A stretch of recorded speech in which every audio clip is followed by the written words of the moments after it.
After failing to confess my feelings to Aubrey, his family sent me abroad. The day I returned to the country, everyone was afraid I'd get too close to Aubrey again. Even he himself said, "The biggest stain on my life is being liked by my own adopted sister." To keep me away, they introduced Aubrey to many girls. Aubrey didn't turn any of them down, casually wrapping his arm around their waists and telling others with indifference, if she could just get rid of those unnecessary feelings, I wouldn't mind her coming back. It seemed he thought I still couldn't get over him. But this time, I came back for one reason only, to marry someone else. As soon as I appeared at the door of the private room, the air seemed to freeze. The girl who had just tried to kiss Aubrey after losing a dare was standing there. He was lounging on the sofa, relaxed and smug. It wasn't until someone blurted out an expletive that the group snapped back to reality. Damn, why is Moira back? Everyone stepped forward, instinctively blocking Aubrey from view. Just like years ago. They awkwardly smiled at me. When did you come back? You didn't even let us know so we could pick you up. How did you find your way here? Have you eaten? Want to come in for some snacks? I stood still, looked at the room number, and smiled faintly. No, I think I've come to the wrong place. The people blocking the door visibly relaxed. Just as they were about to say something else, a mocking laugh came from inside. Aubrey had his arm around the waist of a girl in front of him, whose eyes were brimming with tears. He pulled her into his embrace and kissed her, gripping her chin. Take a breath.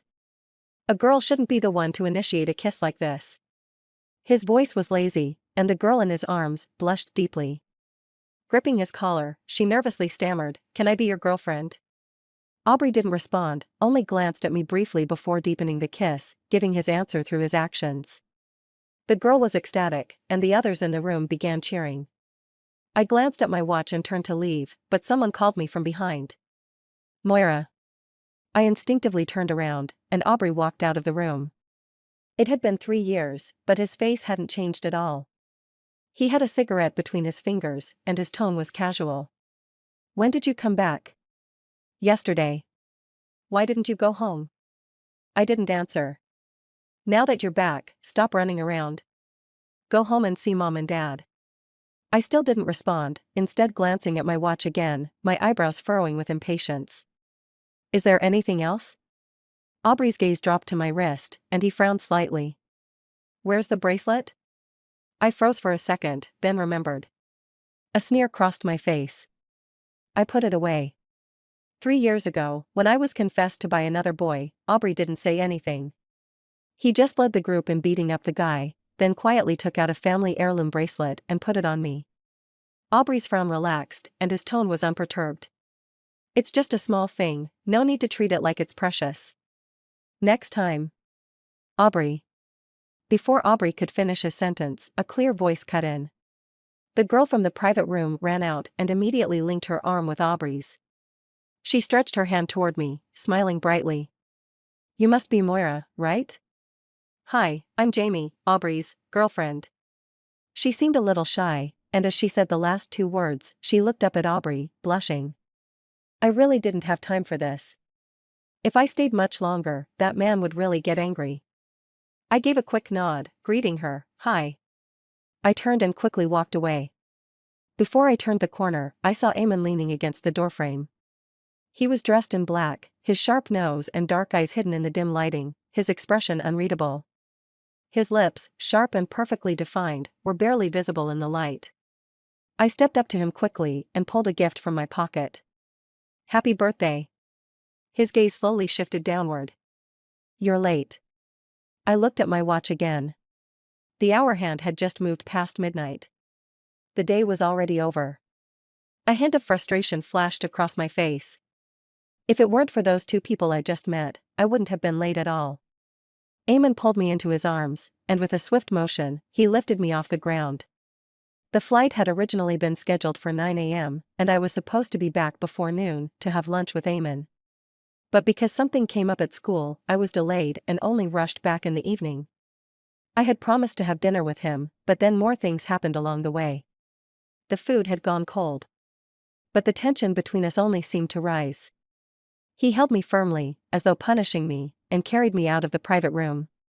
It was a little chilly outside, and Eamon grabbed a jacket from the sofa, draping it over my head. The smell of cedarwood filled the air, sending a subtle thrill through me. A luxurious, understated Maybach was parked by the side of the road, and just as we were about to get close, a surprised yet familiar voice rang out. "When did you come back?" "Eamon." Aubrey and Jamie were walking toward us, Aubrey's arm around her waist. His voice was filled with surprise, and even through his clothes, I could feel his probing gaze. Eamon only glanced at him, his tone indifferent. "Just got back." Aubrey teased, "Good buddy, have you figured things out? Let me see who it is." Saying this, Aubrey took a step forward, reaching out to pull the jacket off my head. I instinctively clutched Eamon's collar tighter. Aubrey's hand didn't touch Eamon's clothes. Eamon only gave him a quick glance, and Aubrey ultimately withdrew his hand. All right. You're so protective, I won't get in your way. Just don't forget to bring her out next time for us to meet." Eamon didn't respond, only holding me as he led me into the back seat of the car. Eamon was well known as a wealthy second generation in City A. He was also Aubrey's best friend. In the past, I often saw Eamon and Aubrey hanging out together. Although they were good friends, back then, I couldn't shake the feeling that Eamon seemed a little distant with Aubrey for some unknown reason. Later, I found out why. The real reason wasn't what I thought. On the day after my failed confession to Aubrey, the day his family sent me abroad, Eamon had followed me. The car slowly made its way toward Eamon's villa, and I continued to lean on his shoulder. The partition in the backseat lifted, and his hand slowly moved up my arm. The cold touch made me involuntarily tense. His hair brushed against his face, and his eyes darkened.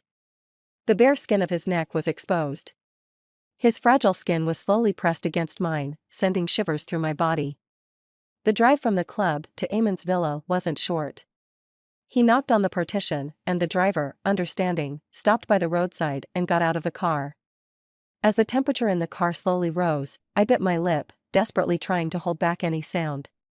But Eamon deliberately whispered in my ear. "Why aren't you speaking? Are you uncomfortable?" I opened my mouth, wanting to say something, but the next moment, I was harshly pulled into a kiss. I could only let out a soft whimper. I didn't know how long it had been, but Eamon finally stopped. His handsome face, illuminated by the soft car lights, seemed completely satisfied. He held me and gently wiped my face. I grabbed my phone, which had been tossed aside, and saw 2 messages from Aubrey. The first was a video.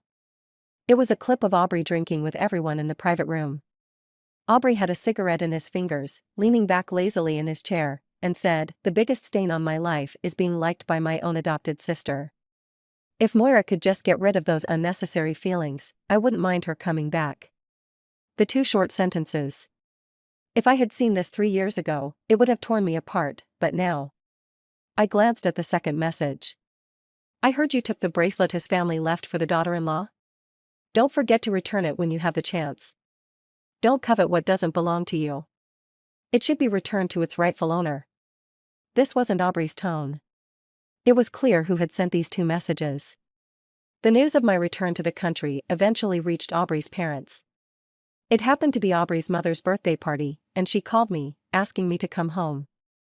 I paused for a moment before nodding and agreeing. By the time I arrived, there were already quite a few guests. The news from 3 years ago about the adopted daughter Moira foolishly liking the only heir to the family was known by everyone in the city.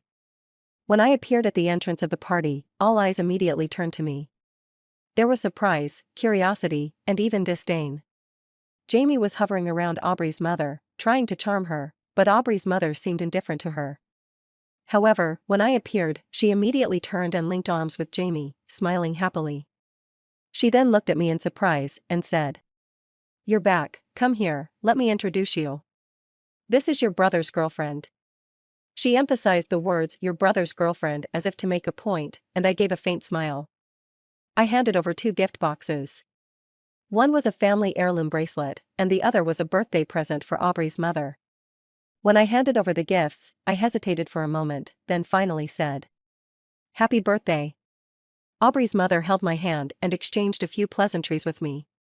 She accepted the bracelet, but the gift was casually placed aside. There were so many guests today that Aubrey's mother didn't have the time or energy to pay much attention to me. I politely left the banquet hall and made my way to the garden. It had been 3 years, and so much had changed here. I was lost in thought when I suddenly felt a gaze on me. I looked up and met a pair of deep, dark eyes not far away. It was Eamon. Wasn't he supposed to be on a business trip today? He was dressed in all black, surrounded by a group of people. Aubrey was also by his side, questioning him about the woman he had held the day before. He said nothing, just silently fiddling with a ring on his finger. It was the matching couple ring I had given him yesterday. The one on his hand was the one he had forced me to put on him. The one on my hand was his. I recalled the events from yesterday, and suddenly felt a little embarrassed under his intense gaze. I was about to turn away and check if my old room was still available when a figure blocked my path. It was Jamie, her face shadowed with hostility. She lowered her voice, glaring at me. "Didn't you see the text I sent you? How shameless can you be? Wherever Aubrey is, you just have to show up." I said, "What? I was just passing by." But Jamie suddenly grabbed my hand and shouted loudly. "I know you like Aubrey, but we're in love now.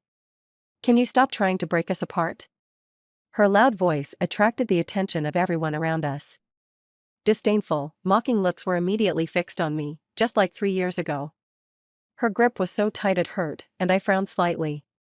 "Let go. Please, I'm begging you. Aubrey and I finally got together. Can you just leave him alone?" she said, her tone pleading, and she tightened her grip on my wrist. Her nails dug deep into my flesh. I winced in pain and instinctively tried to pull my hand free. I didn't pull hard, but she screamed and fell to the ground. Before I could react, a slap landed across my face. The air around us suddenly went silent. Aubrey's mother appeared in front of me, trembling hands pointed at me, furiously scolding. "Moira, I raised you for so many years, and this is how you repay me. If I had known it would end like this, I should never have brought you back." Aubrey's mother had used all her strength to slap me. I reached up and wiped the blood from the corner of my mouth. My mother died young, and my father was a comrade in arms of Aubrey's father. When I was 10, my father died trying to save Aubrey's father, and they adopted me. They raised me for 10 years. And now, this slap. It not only left blood on my lip but also broke the bond one had with them for 10 years. I pulled a card from my bag. It contained 1 million. I had prepared it in advance. I handed it to Aubrey's mother. "Ma'am, this is the total of all the expenses you've spent on me over the last 10 years, principal and interest, not a penny less. I'm giving it all back to you." Aubrey's mother froze for a moment. "What did you call me?" Everyone around us turned their attention to me, their eyes full of mockery. Aubrey came up to me, frowning tightly. "Stop causing a scene." "Moira." "A scene?" Aubrey's words made me smile bitterly. 10 years ago, when I was adopted, many people looked down on me.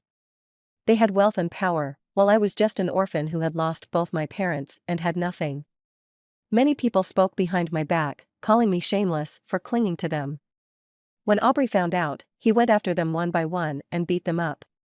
Aubrey's parents also confronted the other family's parents. They told everyone that I was now their only daughter, on equal standing with Aubrey. Anyone who looked down on me was looking down on them. When Aubrey put his family heirloom bracelet on my wrist, Aubrey's mother smiled and said she hoped Aubrey and I really had a future together. To avoid embarrassing them, I worked hard and got into the top university. I used my scholarship to buy gifts for my foster parents. They were happy, proud of me. But the most excited one was Aubrey. He picked me up in front of everyone and said I'd be his junior from now on. With him around, no boy with bad intentions would ever get near me. They treated me well, and I naively believed that I finally had a family that loved me. But all of that shattered the day I received my acceptance letter and foolishly confessed my feelings to Aubrey. When my foster parents found out, they didn't say anything. The next day, they sent me abroad without a word. They never contacted me again. They had only said they hoped Aubrey and I would have a future, but it was just empty words. I'm an orphan, what right did I have to be with their son? I opened my mouth, wanting to say something to Aubrey, but in the end, I couldn't bring myself to speak. Forget it. There was nothing more to say. I didn't look at them again and turned to leave. But Aubrey grabbed my wrist. His face wore an impatient expression. Today is Mom's birthday. Do you really have to make a scene? His grip was strong, and the injury Jamie had inflicted earlier was still tender, now made worse by Aubrey's hold. The pain almost made me cry. How pathetic. Apologize to Jamie. He sneered, releasing my hand and wrapping his arm around Jamie's shoulders. You pushed her just now. Jamie smiled in Aubrey's arms, but still looked at me with tears in her eyes. It's okay, Aubrey, she didn't mean it. She's just too concerned about you. I don't mind taking a little suffering. Please don't let anything come between you, Mom, and Aubrey. Jamie's voice was soft and understanding. Aubrey looked at me coldly. I'll give you two choices. First, apologize to Jamie. Second, go back upstairs and stay out of the way, or else. I'm sorry. I interrupted Aubrey. Is that enough? If not, I can keep going. Aubrey froze for a moment, then snapped. Good, very good. You've been abroad for 3 years, and this is the way you've learned to handle things? Do you think if you sulk, I'll forgive your tantrum? I didn't look at him again and turned to leave. When Aubrey's mother slapped me, Eamon had come over. But I stopped him with my eyes. I didn't want him involved in this anymore. In the car, Eamon kept a solemn face as he pulled my wrist and silently began to disinfect and treat my wound. Once he finished, he set my hand aside and said nothing, his gaze fixed on the road ahead. I knew he was angry. I leaned over with a playful smile and tugged at Eamon's sleeve. Are you mad? Still no reply. I sighed and took his hand. I just don't want to rely on you for everything. On the first day I was sent abroad, I fell sick. At that time, I didn't have a penny to my name. I sold everything valuable I owned and rented a tiny, run-down apartment that could only fit a bed. With a high fever and aching all over, I worked 5 jobs a day, washing dishes, cleaning, and almost fainting into the water basin several times. It was Eamon who appeared to help me. It was my first time abroad, and everything was unfamiliar. I had to rely on him for everything. At first, I thought he was someone my brother had sent to help me, but later, I realized. He had his own motives. He was after something from me. When I was younger, I had a stubborn streak in me. If they didn't reach out to me, I wouldn't reach out to them. They sent me abroad, and I could live fine on my own. After discovering Eamon's intentions, I started distancing myself from him. I stopped accepting his kindness. But in the face of reality, my pride seemed useless. I was alone in a foreign country, not a local, facing discrimination. Where others earned a decent wage, I could barely make half. I hadn't done anything wrong, and yet I was being treated poorly. When life became unbearable, I couldn't imagine how I could keep going. So, I accepted Eamon. I even climbed into his bed willingly. At first, I thought he was just acting on a whim, and after getting what he wanted, he would toss me aside. After all, how could someone like him possibly be interested in an orphan like me? But, he took care of me for 3 whole years. When I didn't want to return home, he arranged for me to continue my studies abroad. I fell in love with research, so he invested in a lab for me to work in. I didn't want to be alone, so he opened a company abroad to stay with me. 3 whole years. In all that time, my family didn't contact me even once. I originally wanted to explain to Eamon that I didn't want to keep causing him trouble. But when I spoke, his mood darkened even more. He pulled his arm away from my grip. That was when I got upset. Look at me, Eamon. Eamon stayed silent for 2 seconds before turning to face me. But his handsome face remained cold and indifferent, and he still didn't say a word. Fine. If he didn't want to talk, then neither would I. I leaned back against the car seat, closing my eyes. At first, I just wanted to pretend to nap, but before I knew it, I really fell asleep. When I opened my eyes again, we had already arrived home. Dinner was ready, all the dishes I liked. I hadn't eaten much at the party earlier, and now my stomach was growling. Eamon was sitting on the couch, in the middle of a video conference. When he saw me, he glanced at me and then spoke in English to wrap up the meeting. Once he hung up, he set his phone aside and picked up an economic magazine to read. I walked over to him, sat on his lap, and wrapped my arms around his neck. He didn't resist. I pushed my luck further, saying, I'm hungry. Feed me. Eamon supported me with one hand and guided me to the table. I stayed on him, not planning to get up. He patiently sat there, feeding me bit by bit. When I had eaten enough, my hands began to wander. He held my wrist and shot me a warning look, signaling me to stop. But if I listened to him, I wouldn't be Moira. I grabbed his hand, wrapped it around my waist, pulled him closer, and kissed him again. In the midst of our passion, a video call popped up. Being interrupted during such moments was so annoying. I didn't even check who it was and reached out to hang up, but accidentally hit the answer button instead. A familiar voice came through the phone. Aubrey's drunk. You should come pick him up, the usual place. It was one of Aubrey's friends. I felt a flash of impatience on my face. Just as I was about to hang up, I heard Aubrey's voice through the speaker. Who are you calling? I don't need her to pick me up. If she wants to make a scene, let her. It's been 3 years, and she's learned to use spite to threaten people. What, does she think this will make us cave to her? Aubrey's tone was full of disdain. So, he knew we hadn't been in contact for 3 years. When I was first sent abroad, my foster parents ignored me. I made excuses for them, thinking they were busy and would call when they had time. But after waiting for so long, 3 whole years, I never got a call. 3 years ago, Aubrey used to go out drinking and partying late into the night. No matter the season, no matter the time, if I got a call, I would get up from bed and go look for him. But now, what does his situation have to do with me? As I got lost in my thoughts, Eamon's gaze turned sharper, and he kissed me forcefully on the lips. I groaned, and he moved away to grab my phone, hanging up the call. Just a moment ago, I had been the one taking the lead, but now Eamon was sitting still, with a firm grip. After hanging up, he cupped the back of my head and pulled me down toward him. Are you still thinking about him? His voice was cold. I opened my mouth to respond but stopped myself. I remained silent, closing my lips. He hadn't even acknowledged me earlier. Eamon's expression grew darker. Don't think about him. As Eamon and I were locked in a heated moment, I heard a faint noise coming from the door. Eamon quickly covered me with a blanket and shot a sharp look at the door. A head peeked through the door. A woman who looked quite similar to Eamon, though middle-aged, still youthful and well-preserved, stepped into view. Seeing her, Eamon's expression softened, and he sighed in resignation. Mom, what are you doing here? Under the blanket, I stiffened. 5 minutes later, I stood in the living room, face flushed red and stiff with embarrassment, awkwardly greeting Eamon's mother. Hello, Aunt. His family probably didn't know about Eamon and me. I lowered my head, too embarrassed to look at her. A shadow loomed over me as Eamon stood in front of me, blocking the light. He looked at her calmly, without speaking. She didn't say anything either.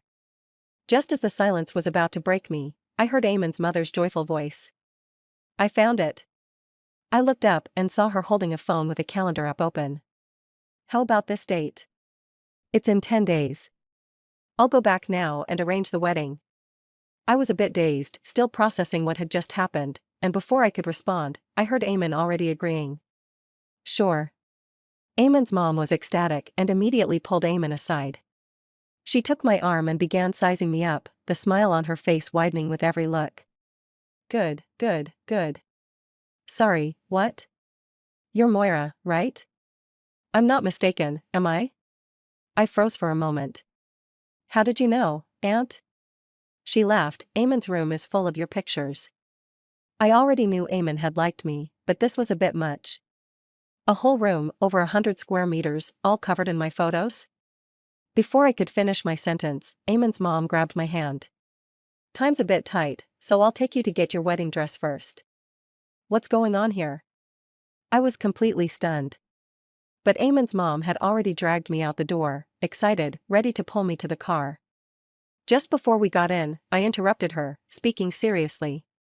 Auntie, I'm an orphan with no background. I'm not worthy of Eamon. That incident 3 years ago had opened my eyes to reality. I'm sorry, Moira. Sure enough. I smiled lightly. Just as I was about to say something to Eamon's mom, she suddenly grabbed my hand, looking at me with pity. I investigated you without asking, but I know everything about your past. Don't worry.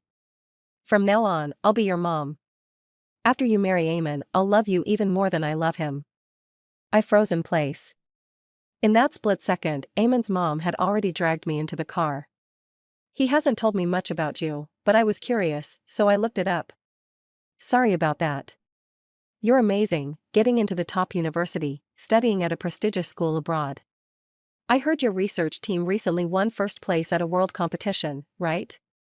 Eamon doesn't know much, just makes a little money here and there. If you ask me, he's not even good enough for you. Eamon's mom kept talking, and her words made my eyes well up. That same day, Eamon's mom took me to order the wedding dress. The next day, invitations went out.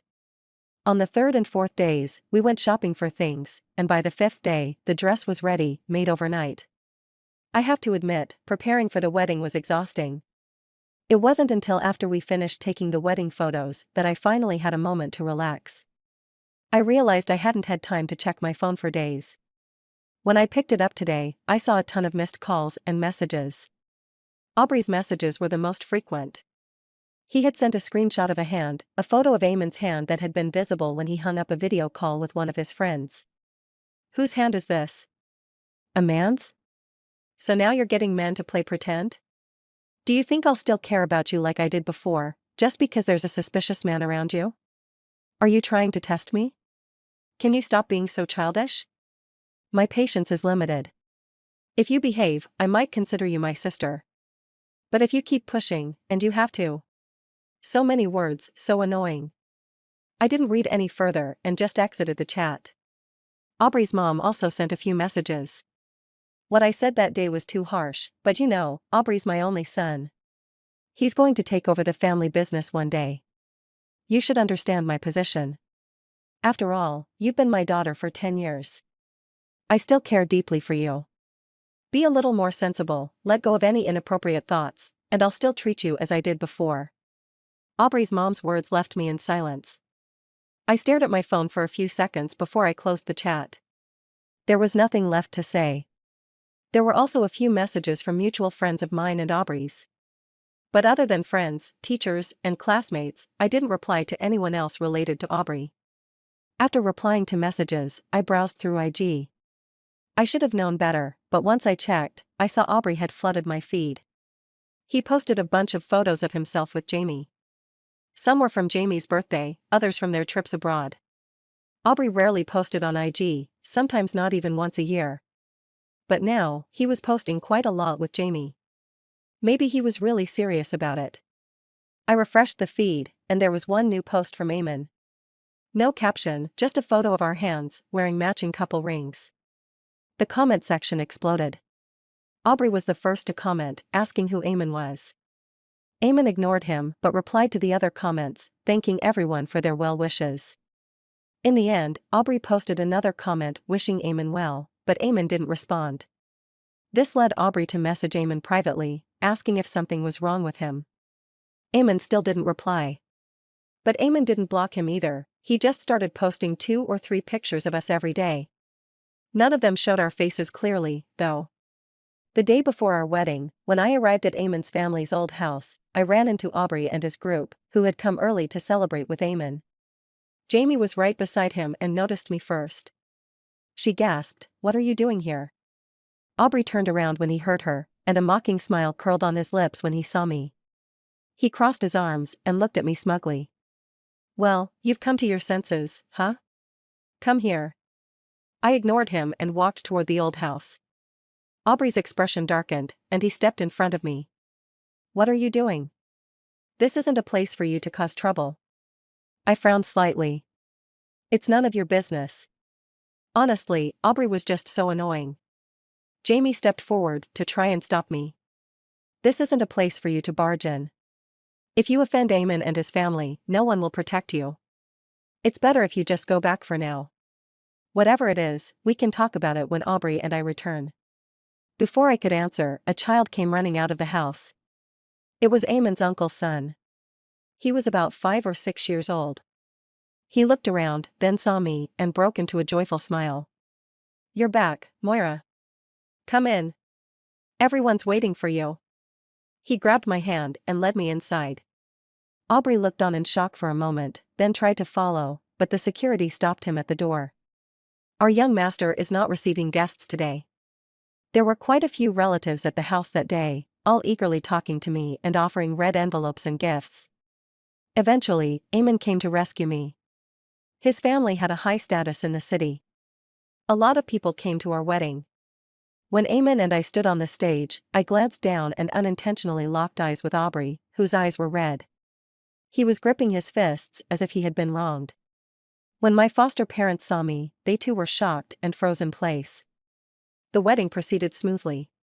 We didn't finally get a break until the evening. I was so tired that I almost fell asleep leaning on Eamon. Just as we reached the entrance of the old house, we were stopped by a figure. It was Aubrey. He clenched his fists and immediately charged at Eamon. I considered you my brother, and now you're after my sister. Who gave you permission to marry her? His eyes were wild with rage. But before he could reach Eamon, Eamon kicked him away. He was like an angry lion, his eyes bloodshot, repeatedly shouting at Eamon. Who gave you permission to marry my sister? She's mine. Eamon furrowed his brow, about to call the security to remove Aubrey, but I grabbed his hand. I shook my head at him. Eamon's face changed, and he instinctively tried to tighten his grip on my hand. But I was already standing in front of Aubrey. I slapped him hard across the face. You know, I'm only your sister by name. Who I marry is none of your business. Besides, I've already repaid you. My father's life was exchanged for your father's safety. I owe you nothing, and we have no connection anymore. Don't say such disgusting things. After the slap, I felt unsatisfied, so I gave him another one across the other side of his face. Then, I took Eamon's hand and headed home. Since that day, I haven't seen Aubrey again, and I deleted and blocked everyone related to him from my contacts. However, a month later, just as I was about to head out, I saw Aubrey's mother standing at my door. I don't know what she had been through during this time, but the proud woman I once knew looked a bit disheveled now. Her hair was messy, and her dark circles were heavy. When she saw me, her eyes were red, and she rushed over to me. Please, please go see your brother. Just once. From Aubrey's mother, I learned that Aubrey hadn't been doing well lately. He had locked himself in his room for days, not eating or drinking. When he did come out, he would get drunk and get into fights. He'd ended up with injuries all over, but refused to apply any medicine. This time, he had been racing against someone else, and crashed off a cliff. He was rushed into the ICU. He's still unconscious. Aubrey really likes you. He broke up with Jamie because of you. It's all my fault. I shouldn't have stopped you two back then. Please, please go see him.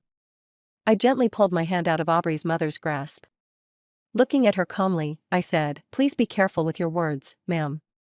What happens to Aubrey has nothing to do with me. I'm not powerful enough to influence him. After all, I'm just an orphan. She froze for a moment. I didn't want to argue with her, so I turned to leave. But she stopped me. Then, please tell Eamon to stop. He's been targeting our company. We haven't done anything wrong to him, have we? I paused, slightly taken aback. It was then that I realized Eamon had never forgotten the slap I received at the banquet. I stopped for a moment, then spoke to her. His decisions are beyond my control. If you have any questions, you can ask him directly. I would never confront my husband because of an outsider. After I finished speaking, I didn't linger any longer and walked straight ahead. Not far away, Eamon was waiting for me. END.